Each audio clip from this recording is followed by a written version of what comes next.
함께 기도하기 위해서 살펴볼 성경 구절을 찾아서 읽어보도록 하겠습니다. 오늘 우리는 시편 30편을 가지고 기도 제목을 뽑아내고자 하는데요. 그 중에서도 시편 30편 12절 이 구절을 함께 읽어보려고 합니다. 다 같이 시편 30편 12절을 한 목소리로 읽어보도록 하겠습니다. 이는 잠잠하지 아니하고 내 영광으로 주를 찬송하게 하심이니 여호와 나의 하나님이여 내가 주께 영원히 감사하나이다. 자, 저는 방금 우리가 함께 읽은 시편 30편 12절 말씀을 가지고 잠잠하지 아니하고 라는 제목으로 시편 30편을 전반적으로 살펴본 뒤에 오늘 우리가 어떻게 기도해야 할 것인지를 이 시편 30편의 근거에서 정해보고 그렇게 기도해 보고자 합니다. 자, 어느새 시편으로 이 수요일 저녁마다 기도해 온 지 30주가 지났다라는 거죠. 중간에 2주 정도 다른 사정 때문에 빼먹은 거를 따지면 우리가 수중기, 수요 중보기도회로 수요일 저녁에 모여서 기도한 지 32주가 되었다는 겁니다. 계속해서 이 기도회를 통해서 우리의 마음은 물론이거니와 우리 공동체의 각 영역들이 경작되고 또 기름지게 되어서 하나님의 마음을 받아 순종하게 되기를 바라고 소망합니다. 자, 오늘 우리가 살펴보게 될 이 시편 30편도 다윗의 시예요. 다윗이 지은 시입니다. 대체로 시편이 150편까지 있는데 거의 대부분 다윗이 지었다고 해도 틀리지 않을 텐데 오늘은 부제목이 붙어 있습니다. 부제목이 뭐냐? 성전 낙성가 라고 되어 있습니다. 성전 낙성가. 성전 낙성가라는 것은 성전이 완공이 되어서 하나님 앞에 그 성전을 봉헌, 그러니까 드리면서 부르는 노래 이렇게 보시면 돼요. 성전을 완성한 다음에 성전을 하나님께 드리는 노래. 그런데 성전 낙성가라는 이 제목이랑 다윗이랑은 어울리지 않아요. 왜죠?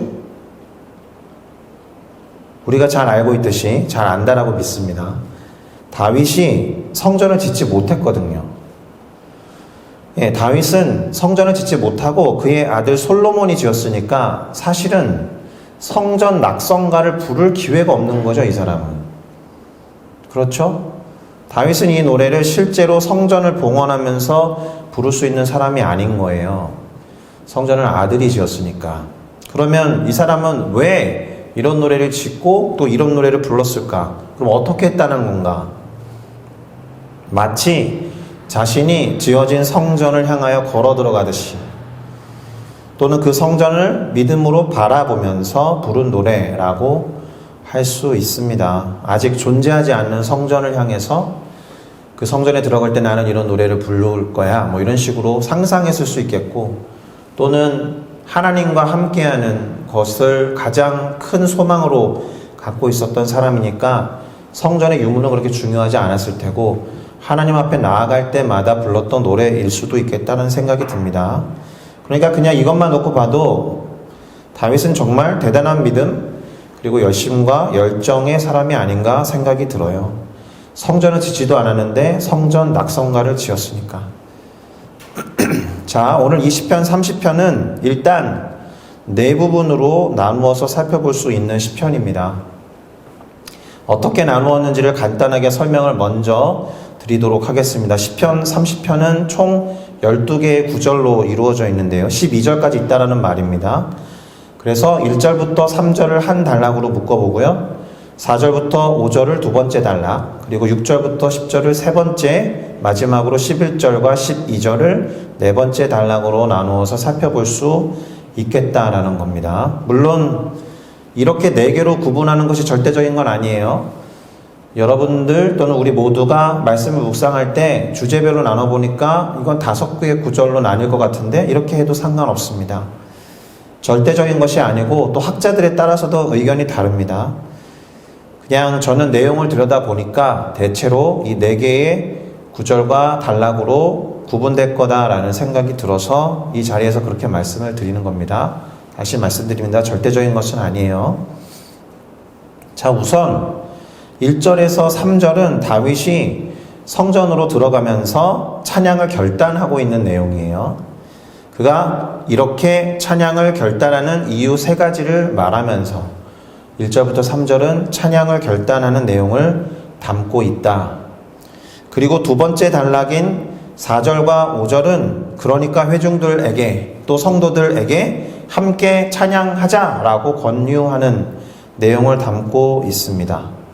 그러니까 자신이 찬양을 결단한 뒤에 함께하는 성도들과 백성들에게 함께 감사하고 찬양하자라고 권유하는 내용이 두 번째 단락이다라는 것이고요.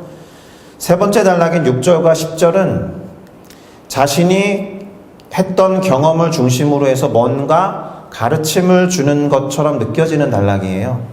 마치 찬양으로 예배를 시작할 때 성도 여러분 같이 찬양합시다라고 한 뒤에 목회자가 설교를 하듯이 이 단락에서 다윗은 이 시편을 함께 고백하고 있는 이들에게 뭔가 가르침과 도전을 주고 있다라는 거예요. 그리고 마지막으로 네 번째 단락은 11절과 12절인데 제가 보기에는 이 부분이 이 시편의 핵심이라고 보여지거든요. 그래서 제목도 이 구절 안에서 뽑아낸 겁니다. 결코 잠잠할 수 없으니 하나님을 찬양하고 감사하겠다라고 다시 결단하는 내용을 담고 있습니다. 그러니까 사실 4개의 단락으로 나눴지만 첫 번째와 마지막 단락이 주제가 된다라고 하면 다윗은 찬양과 감사를 결단하면서 마치 성전에 걸어 들어가듯이 이 시편을 시작했다가 마지막 부분에 이르러서도 도저히 가만히 있을 수 없으니 하나님을 찬양하고 감사하겠다라는 결단으로 끝을 맺는 시편이다라는 겁니다.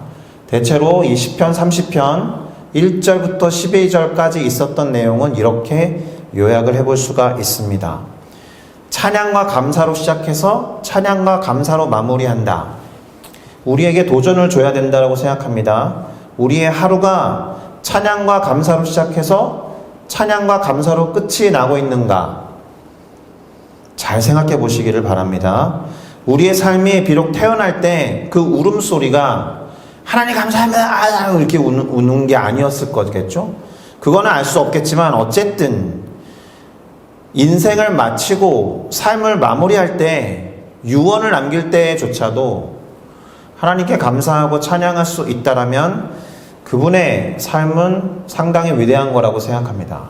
마지막 호흡을 나 죽기 싫어 하고 꼴까닥 하는 게 아니고 나 수고했다 하고 꼴까닥 하는 게 아니고 마지막 호흡을 내뱉을 수 있는 기회마저도 하나님께 감사하고 찬양할 수 있는 우리들이 되어야 할 줄로 믿습니다. 할렐루야. 자, 그럼 이 네 단락으로 구분되는 시편 30편을 조금만 더 자세히 들여다 보도록 하겠습니다. 일단 1절에서 3절은 이미 말씀드렸듯이 감사와 찬양을 다윗이 왜 결단하게 되었는지 세 가지 주요 내용을 기록하고 있습니다. 특별히 그가 사용한 동사 3개에 주목할 필요가 있어요. 일단 1절과 3절을 한번 읽어보도록 하겠습니다. 제가 읽겠습니다. 여호와여 내가 주를 높일 것은 주께서 나를 끌어내사 내 원수로 하여금 나로 말미암아 기뻐하지 못하게 하심이니이다. 여호와 내 하나님이여 내가 주께 부르짖음에 나를 고치셨나이다. 여호와여 주께서 내 영혼을 스올에서 끌어내어 나를 살리사 무덤으로 내려가지 아니하게 하셨나이다. 아멘. 자, 3가지 이유를 찾으셨습니까? 우선 우리는 다윗이 사용한 3가지 동사에 주목할 필요가 있다고 말씀드렸잖아요. 하나님이 다윗에게 어떻게 행했는지를 표현한 동사, 그거를 찾아서 주목해야 한다는 겁니다. 이렇게 요약할 수 있습니다. 하나님은 일단 다윗을 끌어내셨다. 영어로는 You lifted me up 예요. 그러니까 끌어낸다라는 단어보다도 높였다라는 게 맞겠죠. 높이 들어 올리셨다라는 거예요. 높이 들어 올리시려니까 이렇게 끌어올리신 거죠. 근데 원수들 앞에서 끌어올리신 거예요. 그래서 원수가 이 다윗으로 말미암아서 기뻐하지 못하게 한 거죠. 무슨 상황입니까? 내가 정말 싫어하는 누군가가 높임을 받는 상황이에요. 내가 정말 싫어하고 시기와 질투로 막 계속 활활 불타고 있는 대상이 되는 그 사람이 추앙받는 거다라는 거죠. 얼마나 배가 아프고 그 시기와 질투가 심해지겠습니까? 하나님이 원수들 앞에서 다윗을 그렇게 지켜 올려 세우신 겁니다. 그렇죠? 그러니 다윗으로서는 감사하고 찬양할 수밖에 없는 거예요. 자, 두 번째 동사는 고치셨나이다잖아요. 하나님께서 다윗을 그의 병이나 아픔으로부터 치료하셨다라는 겁니다. 당연히 동사는 힐의 과거형 쓰고 있죠. healed me라고 하셨습니다. 아프고 힘든 상황에 있는데 하나님이 치료하시고 위로하신다라면 당연히 감사하고 찬양할 만하죠. 병 가운데 있다가 나았다라고 했을 때 이제 좀 괜찮아졌어 이렇게만 말하고 일상으로 돌아가는 게 우리의 모습이죠. 감기에 걸렸다가 또는 코로나에 걸렸다가 회복됐을 때 하나님 저를 회복시켜 주셔서 감사합니다라고 고백하신 일이 있으십니까? 코로나는 그냥 무조건 일주일 간대. 음성이 나올 때까지 일주일 동안 잘 쉬어. 저도 이런 얘기 되게 많이 했거든요. 근데 이제 음성이 나와서 일상으로 다시 회복할 때 하나님 저를 치료해 주셔서 감사합니다 라고 고백하고 일상으로 돌아가셨습니까? 다윗이 이렇게 하고 있는 것이 도전이 될 줄로 믿습니다. 세 번째 마지막으로는 끌어내다. 다윗의 영혼을 스올이라는 곳에서 끌어냈다. bring up 하셨다는 거죠. 어딘가 낮은 곳에 있던 스올이라는 것은 구약시대에 보통은 죽음 이후에 있는 사후세계를 말하는데 어둠 가운데 거의 지옥이나 어떤 차이가 없는 곳을 말하는데요. 낮은 곳으로부터 다윗을 끌어올렸다라는 거죠. 한글 성경은 똑같이 첫 번째 lifted up도 끌어내사라고 했고 그 다음에 bring up도 끌어내다라는 것으로 동일하게 번역했지만 원어는 좀 다릅니다. 실제로 다윗은 자신의 영혼이 스올, 그러니까 지옥과 같은 상태에 있었는데 하나님이 그곳에서부터 자신을 끌어올리시고 무덤, 곧 죽음으로 향하지 않게 하셨기 때문에 감사하고 찬양한다라는 그런 고백을 하고 있는 거예요. 죽음의 위기의 상황에 있었던 것을 말합니다. 자, 우리는 다윗과 같이 하나님의 임재가 있는 성전에 올라갈 때, 성전에 나아갈 때, 교회에 들어올 때 이렇게 찬양과 감사의 이유를 생각하고 떠올리면서 성전 문을 열고 들어오는가 점검할 필요가 있죠. 보통 죄를 지어서 무거운 발걸음으로 타박타박 걸어오는 경우가 많이 있죠. 그런데 하나님을 찬양하고 그분에게 감사하기 위해서 힘찬 발걸음으로 성전을 너무 기쁘게 뛰어 들어오는 것도 생각해 보셔야 합니다. 자, 그런데 아까도 말씀드렸듯이 다윗은 혼자 감사하고 찬양하고 싶지 않은 거예요. 당연하죠? 그래서 어떻게 합니까? 자신이 하나님을 그렇게 경험했기 때문에 찬양과 감사를 할 수밖에 없다라고 하면서 성도들을 향하여 함께 찬양하자고 권면합니다. 자, 그가 어떻게 말했는지 4절을 한번 읽어보겠습니다. 주의 성도들아 여호와를 찬송하며 그의 거룩함을 기억하며 감사하라. 아멘. 성도들이라고 표현을 했죠. 하나님의 신성한 백성들에게 그의 거룩한 이름 앞에 감사하며 찬양하자라고 말했습니다. 그런데 나도 감사하고 찬양하니까 니네들도 그렇게 해라 라고 권면하고 명령하듯 말한 게 아니에요.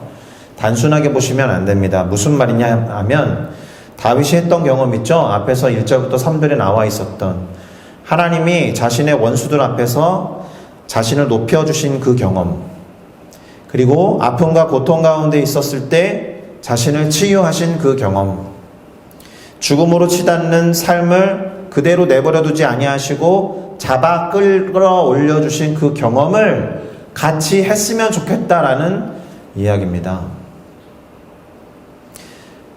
그러면 이 이야기를 듣는 성도들 중에 이미 죽음으로 그리고 고통으로 뭔가 다른 이로부터 느끼는 비굴함과 굴욕감으로 끝도 없이 추락하고 있는 누군가가 있었다라고 하면 그냥 다윗이 그런 경험을 했다라는 것을 이야기하지 않고 주의 성도들아 여호와를 찬송하며 감사하십시오라고 그냥 권면하듯이 말했다 그러면 잘 설득이 안 됐을 거예요. 와닿지 않았을 거다라는 겁니다. 그런데 다윗이 자신이 찬양하는 이유에 대해서 세 가지를 언급하면서 말했기 때문에 혹시라도 다윗과 같은 경험에 현재 놓여있는 사람이 있다라면 희망과 소망을 품고 그래 나도 감사하며 찬양할 기회가 올 수 있겠구나, 이런 기회에 대해서 생각해보게 하는 권면인 겁니다. 그냥 그저 막연하게 하나님께 감사하고 찬양해, 힘들어? 기도해, 이렇게 말하는 게 와닿지 않을 때가 있잖아요. 그러니까 감사와 찬양을 제대로 하기 위해서는 하나님의 일하심, 다윗이 경험했던 것과 같은 그런 경험을 우리 성도들도 같이 했으면 좋겠다라는 마음을 전하면서 한 말이다라는 겁니다. 그래서 누군가는 노여움 속에 있는 것처럼 느껴질 수 있고요.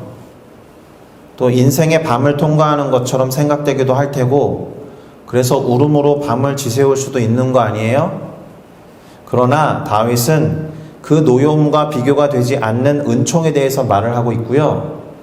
그것도 잠깐의 노여움이 아니라 평생의 은총이라는 표현을 쓰고 있습니다. 눈물로 지새우는 저녁과 밤이 아니라 기쁨의 함성이 있는 아침에 대해서 이야기하면서 하나님께 감사하고 찬양합시다 라고 말해요. 그것이 시편 30편 5절인데요. 한번 잘 들어보시겠습니까? 그의 노여움은 잠깐이요 그의 은총은 평생이로다. 저녁에는 울음이 깃들일지라도 아침에는 기쁨이 오리로다. 아멘. 그런데 지금 이 구절에서 제 눈이 가장 많이 머무는 단어는 무엇이냐 하면 아침에는 기쁨이 오리로다에서의 아침에는 기쁨이에요. 특별히 영어 성경을 잘 보세요. 뭐라고 되어 있습니까? A shout of joy라고 되어 있습니다. 왜 한글 성경에서는 함성을 빼놓고 번역했는지 좀 이해는 되지 않는데, 저는 이 기쁨의 함성이 대단히 중요하다고 생각합니다. 왜요? 여러분, 아무리 기뻐도 소리를 지르는 것을 그렇게 오래 할 수 없어요. 그쵸? 뭐가 더 쉬워요? 밤새 눈물을 흘리는 게 더 쉬워요. 그런 경험 있죠? 슬플 때 우는 게 더 자연스럽죠. 기쁘다고 소리를 지르는데 목이 다 쉴 정도로 반나절을 소리 지르는 사람 봤어요? 그런데 지금 읽은 이 5절은 어떤 대조를 말하고 있느냐? 노여움은 잠깐, 은총은 평생이라고 했잖아요. 그럼 무슨 말이에요? 울음도 잠깐이라는 거예요. 그러면 기쁨의 함성은 평생이라는 것이고, 너무 기뻐서 함성을 평생 동안 지를 수 있냐고요. 평생 기쁨의 함성을 지르는 게 쉽지 않아요. 아무리 기뻐도 함성을 계속 지르는 건 참으로 어려워서, 그래야 한다 그러면 더 이상 기쁨이 아닐 거예요. 곤욕이지. 그런데 그렇게 될 거다라고 말하는 거니까 기쁨의 함성을 지를 일이 많다는 거죠.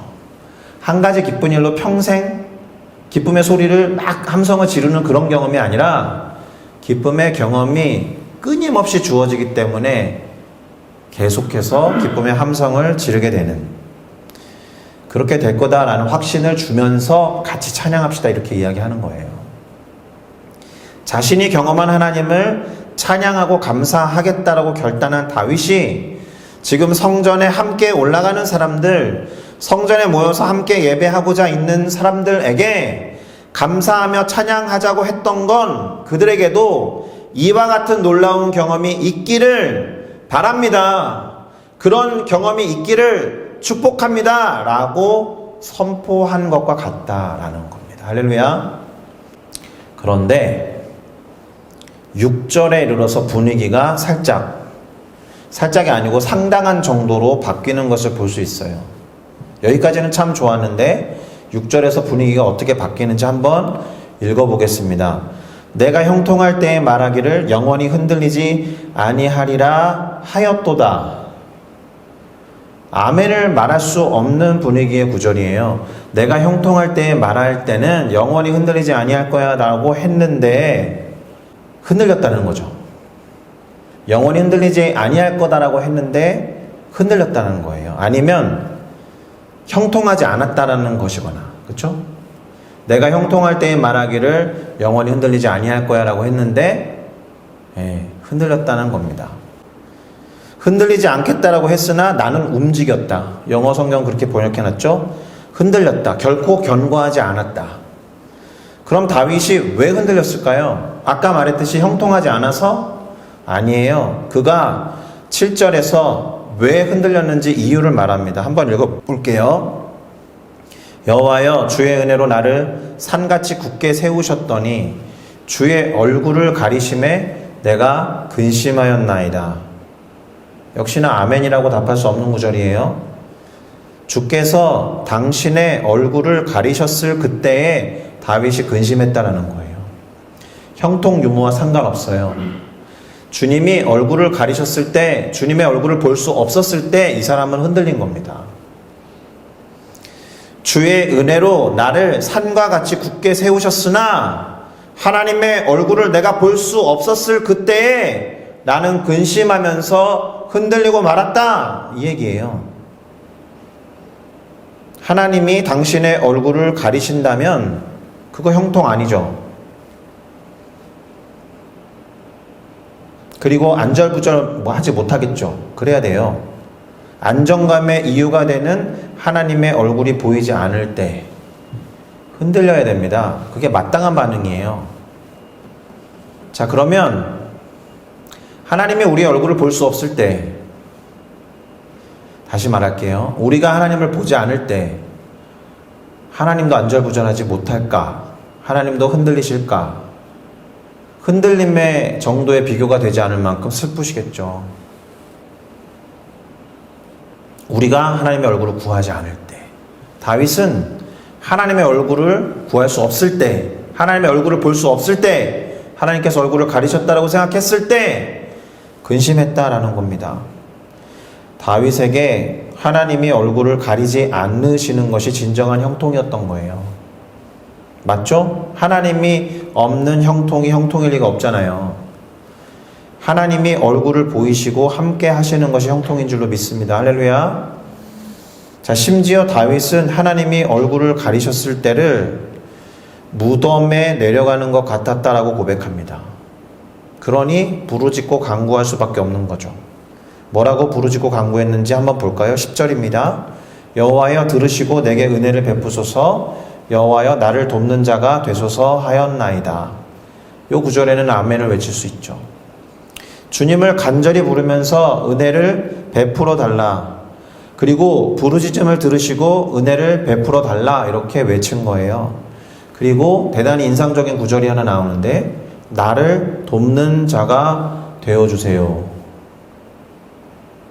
거기 써있죠. Be my helper. 이렇게.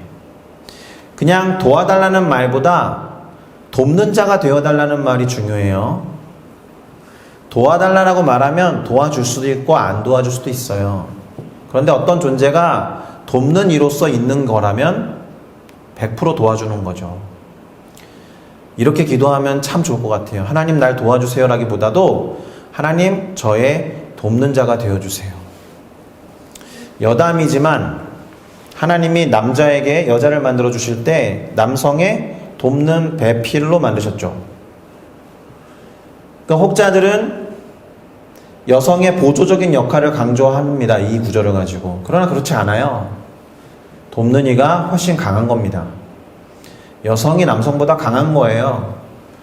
여성이 남성을 돕기 위해서 더 하나님으로부터 어떤 능력이나 권세와 권위를 위임받았다라는 뜻입니다. 사실은.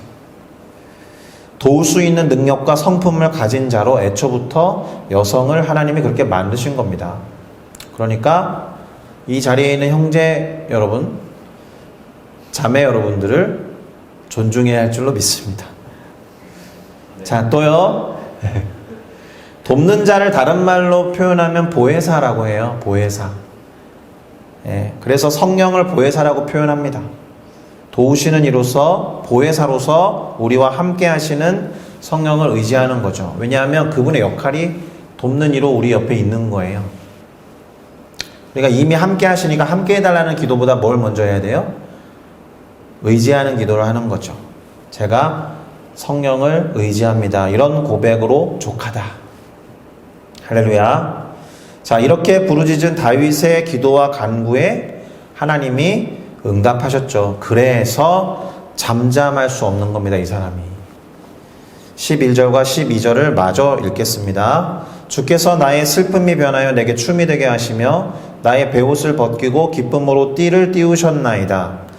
이는 잠잠하지 아니하고 내 영광으로 주를 찬송하게 하심이니 여호와 나의 하나님이여 내가 주께 영원히 감사하나이다. 아멘. 자, 왜 잠잠하지 않겠다고 했는지 이제 공감이 되시죠?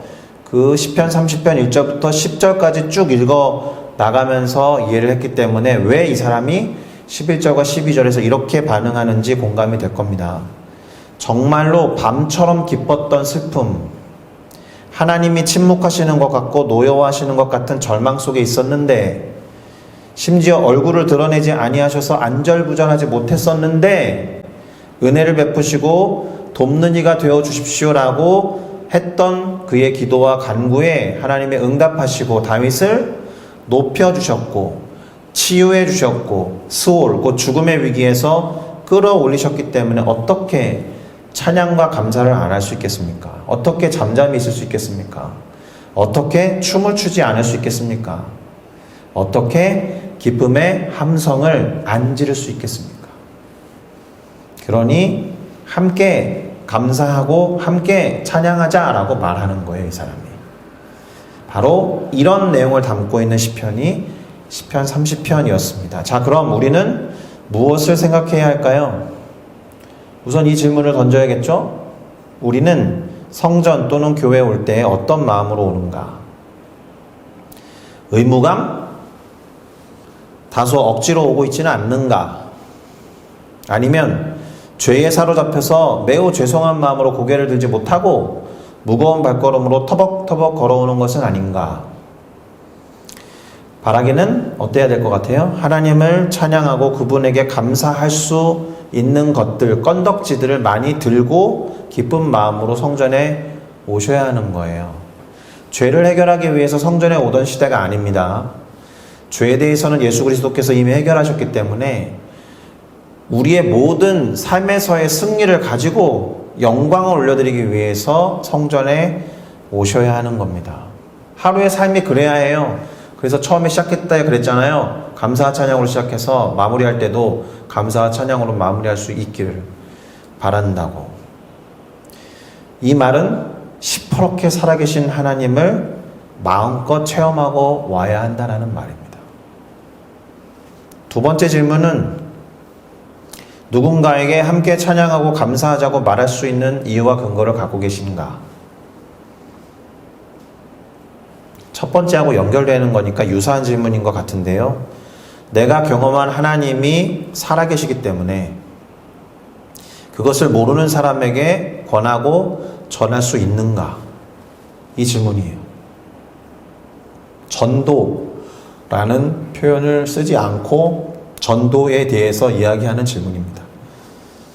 힘들어하는 누군가, 다시 말하면 위로하고 힘을 북돋워 줘야 되는 사람이 있다면 내가 그것을 할 수 있는 이유와 근거를 갖고 그 사람에게 다가갈 수 있느냐?